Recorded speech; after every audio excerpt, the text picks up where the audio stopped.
Mula sa Quezon City, dumako naman tayo sa PITX. Pumalo na sa higit 1.1 milyon ang dami ng mga pasahero na dumagsa sa nasabing terminal sa kasagsagan ng Holy Week Exodus ngayong Miyerkules Santo. Ang mga pinakahuling update sa PITX ihahatid live ni Giselle Ricafort. Giselle, kamusta na dyan? Yuel, pakapal na ng pakapal yung bilang ng mga kababayan natin na dumarating dito sa Parañaque Integrated Terminal Exchange para nga umuwi sa kanilang mga lalawigan.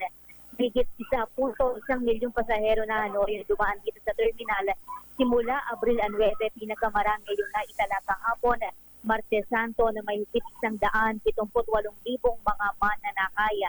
Ayon kay Colin Talbasang, Senior Corporate Affairs Officer ng PITX, 137,000 yung mga biyahero rito hanggang 6 p.m. lang yan kahapon.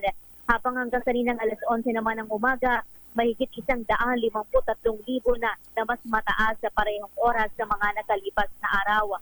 Bagamat fully book na yung karamihan sa mga biyaheng Bicol, walang halos pila sa mga ticket counter yung mga nagwo-walk-in na ilang minuto lang ay nakabibili na agad ng kanilang mga tiketa.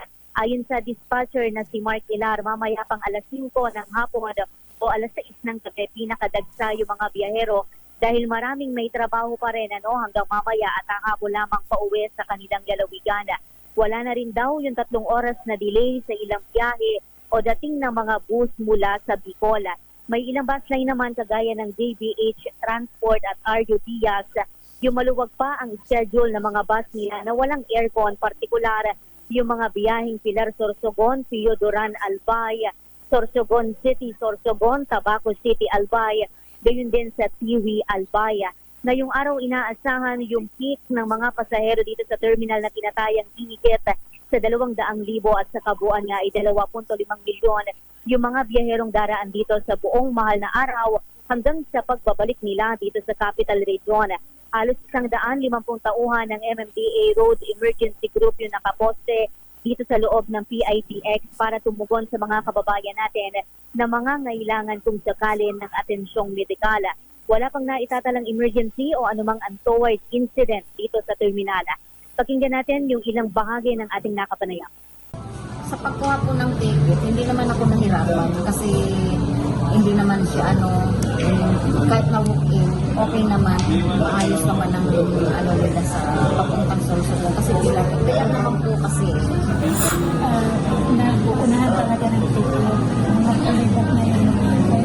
Pagbansa ko ng booking. pauwi po ng ma'am? Bicol.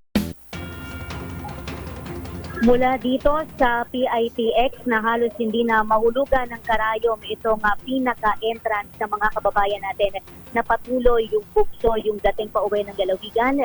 Para sa MPC TV Network News, ito sa Giselle Ricafort para sa DZRH, una sa Pilipinas, una sa Pilipino. Live mula sa PITX, maraming salamat, Giselle Ricafort.